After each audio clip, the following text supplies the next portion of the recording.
खरगोश की चतुराई। किसी घने वन में एक बहुत बड़ा शेर रहता था। वह रोज शिकार पर निकलता और एक ही नहीं, दो नहीं, कई कई जानवरों का काम तमाम देता। जंगल के जानवर डरने लगे कि अगर शेर इसी तरह शिकार करता रहा तो एक दिन ऐसा आएगा कि जंगल में कोई भी जानवर नहीं बचेगा। सारे जंगल में सनसनी फैल गई। शेर को रोकने के लिए कोई न कोई उपाय करना जरूरी था। एक दिन जंगल के सारे जानवर इकट्ठा हुए और इस प्रश्न पर विचार करने लगे। अंत में उन्होंने तय किया कि वे सब शेर के पास जाकर उनसे इस बारे में बात करें। दूसरे दिन जानवरों के एक दल शेर के पास पहुंचा।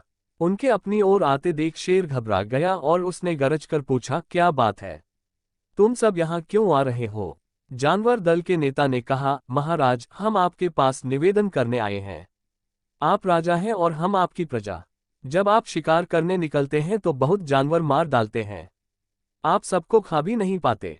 इस तरह से हमारी संख्या कम होती जा रही है। अगर ऐसा ही होता रहा तो कुछ ही दिनों में जंगल में आपके सिवाय और कोई भी नहीं बचेगा। प्रजा के बिना राजा भी कैसे रह सकता है? यदि हम सभी मर जाएंगे तो आप भी राजा नहीं रहेंगे। हम चाहते हैं कि आप सदा हमारे राजा बने रहें। आपसे हमारी विनती है कि आप अपने घर पर ही रहा करें। हर रोज स्वयं आपके खाने के लिए एक जानवर भेज दिया करेंगे।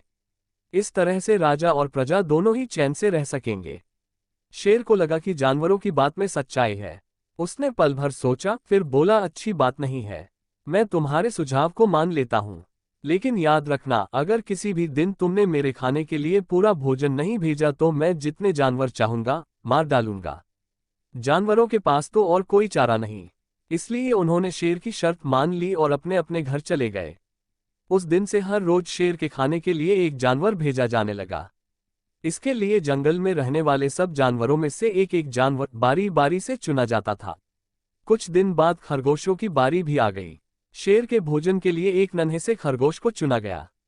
वह खरगोश जितना छोटा था उतना ही चतुर भी था।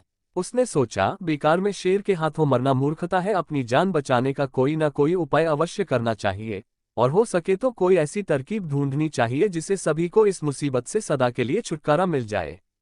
आखिर उसने एक तरकीब सोच ही निकाली। खरगोश धीरे धीरे आराम से शेर के घर की ओर चल पड़ा। जब वह शेर के पास पहुंचा तो बहुत देर हो चुकी थी। भूख के मारे शेर का बुरा हाल हो रहा था। जब उसने सिर्फ एक छोटे से खरगोश को अपनी ओर आते देखा तो गुस्से से बौखला उठा और गरजकर बोला, किसने तुम्हें भेजा है? एक तो पिद्दी जैसे हो, दूसरे इतनी देर से आ रहे हो। जिन बेवकूफों ने तुम्हें भेजा है मैं उन सबको ठीक करूंगा। एक एक का काम तमाम न किया तो मेरा नाम भी शेर नहीं। नन्हे खरगोश ने आदर से जमीन तक झुककर, महाराज, अगर आप कृपा करके मेरी बात सुन ले तो मुझे या और जानवरों को दोष नहीं देंगे। वे तो जानते थे कि एक छोटा सा खरगोश आपके भोजन के लिए पूरा नहीं पड़ेगा, इसलिए उन्होंने 6 खरगोश भेजे थे। लेकिन रास्ते में हमें एक और शेर मिल गया। उसने 5 खरगोशों को मारकर खा लिया।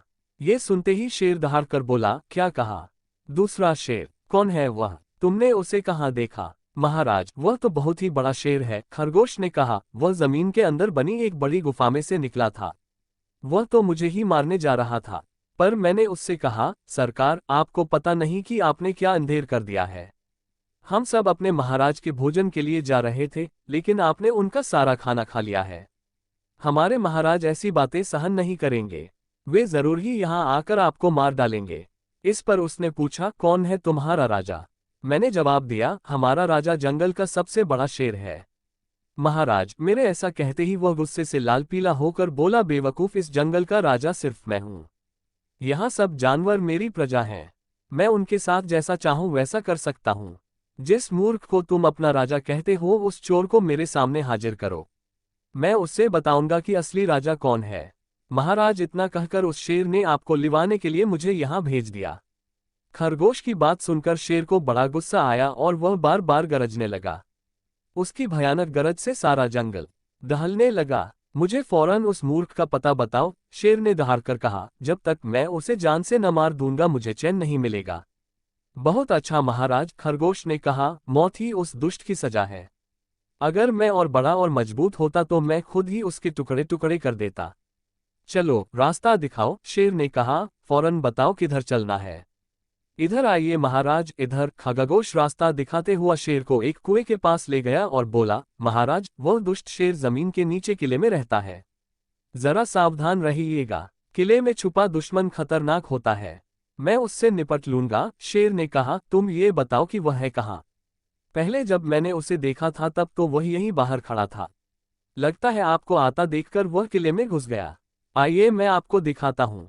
खरगोश ने कुएं के नजदीक आकर शेर से अंदर झांकने के लिए कहा।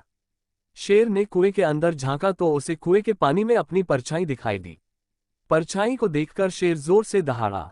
कुएं के अंदर से आती हुई अपने ही दहाड़ने की गूंज सुनकर उसने समझा कि दूसरा शेर भी दहाड़ रहा है। दुश्मन को तुरंत मार डालने के इरादे से वह फौरन कुएं में कूद पड़ा। कूदते ही पहले तो वह कुएं की दीवार से टकराया, फिर धड़ाम से पानी में गिरा और डूबकर मर गया। इस तरह चतुराई से शेर से छुट्टी पाकर नन्हा खरगोश घर लौटा। उसने जंगल के जानवरों को शेर के मारे जाने की कहानी सुनाई।